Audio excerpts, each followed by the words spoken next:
So the classical path of yoga. So you need to study the temperament. That's the main thing. You need to study the temperament through the birth chart, through the observation of the person that you counsel, in order to guide them in a certain path. So now we start first with Jnana Yoga. Jnana Yoga is the path of knowledge, the path of wisdom and self-inquiry. So it's the most direct path and the most difficult one. But for Jyotishi, I believe we should start like that. So why it says the most direct and the most difficult? Because this path will work if it is based on the previous path, Karma Yoga, Bhakti Yoga and Raja Yoga. If you are solid in Karma Yoga, if you already have a basis of selflessness, if you already have the devotion to God that is established, if you already have certain sense of control of the mind, then the mind is capable to be stable and sharp and not veiled by emotions and veiled by different other things, so that you can do the proper self-inquiry. And through doing self-inquiry, it is said that you have to be very strong, because it's like, who want to self-inquire? It's something very difficult. We always look out and we always inquire about him or her. Why he's doing that, why she's doing that. But it's very difficult to inquire about ourselves, It's extremely difficult. So that's why it is said the Jnana Yoga path is the most difficult path. It requires, the building up and the strength in the other path. So I'm going to go through very quick the 4 main qualifications to look for. Is the viveka, the discrimination faculty.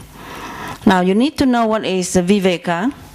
Is the intuitive. You see, this is very important to know.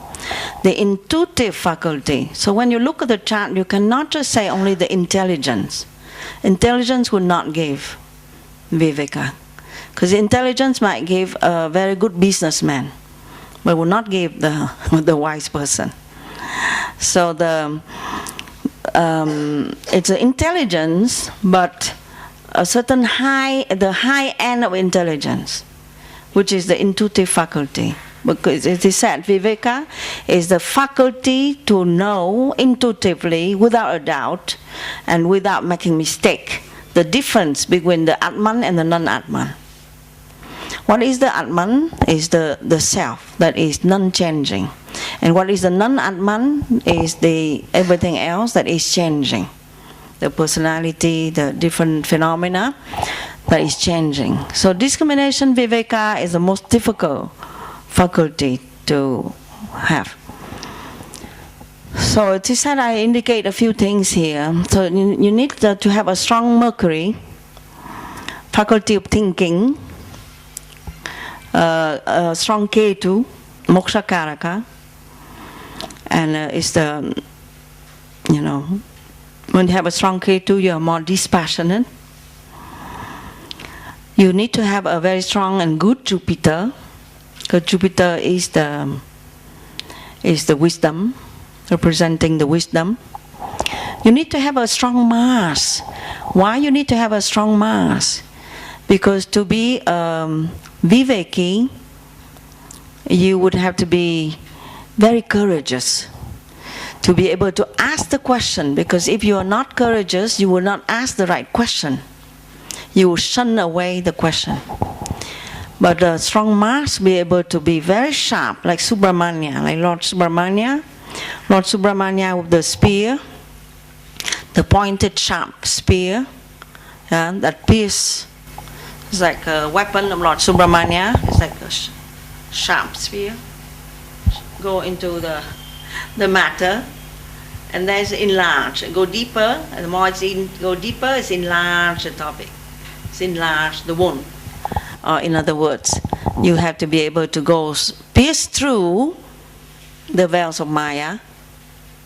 That means pierce through all the wrong belief that we have about life and about ourselves and about reality.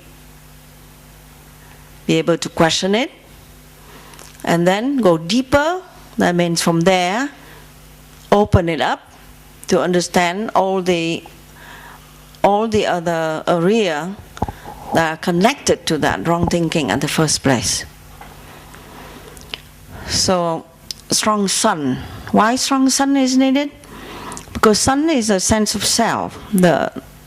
It's a strong kind of relationship to the Atman. A weak sun person, let's say sun in Libra, then will be depending on other people's opinion about oneself.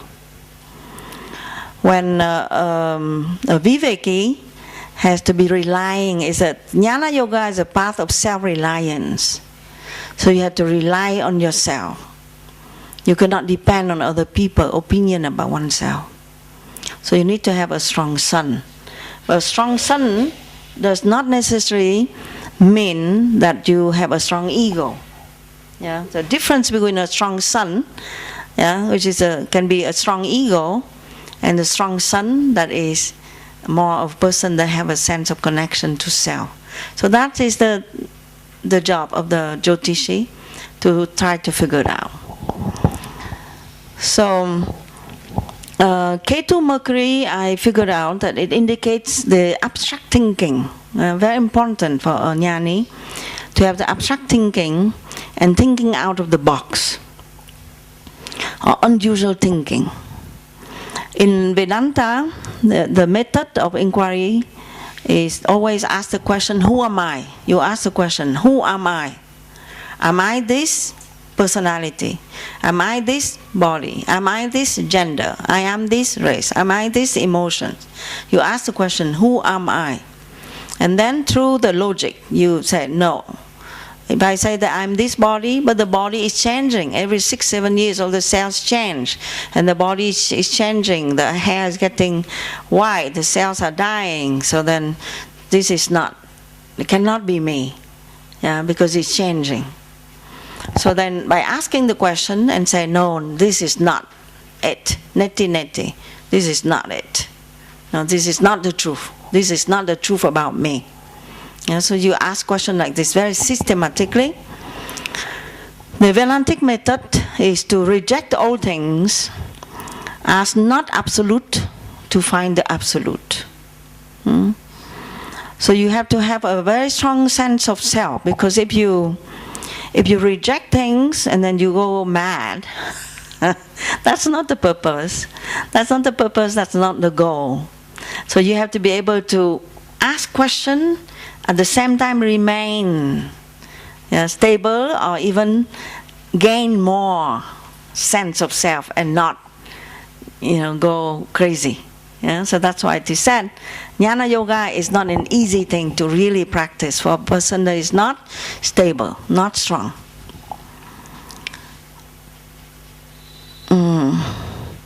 So it takes a strong Ketu Mercury mass combined with strong Jupiter and a good moon. So dispassion, that's a second qualification of a jnani, is called vairagya. So strong dispassion is represented by Ketu or Saturn. Dispassion or detachment is the inner faculty. It's to be detached or dispassionate. You have to have a sense of self, because you have the sense of reality, the sense of truth, sense of the Atman, and sense of self. Then you can detach from things that are unreal. Let's say I have a sense of myself. Then if people come and tell me you are a donkey, you are a stupid donkey, then I will not be upset, because I have my sense of self. But if, let's say, I attach myself to the sense of I am my intellect, and somebody come and challenge my intellect, then I will be upset. So to be detached means it's not escaping. Detachment is very different than escaping, because you will see that if we have difficulty, one of the mechanisms is we escape, we deny a situation. But dispassion doesn't mean that. Dispassion doesn't mean denying. It's actually is thinking about it correctly, but from a higher point of view of truth. The person that they are detached, that is a problem. Yeah, it's a big problem of interpretation. Yeah, so I can give maybe some example later on, but I myself make this mistake quite often time.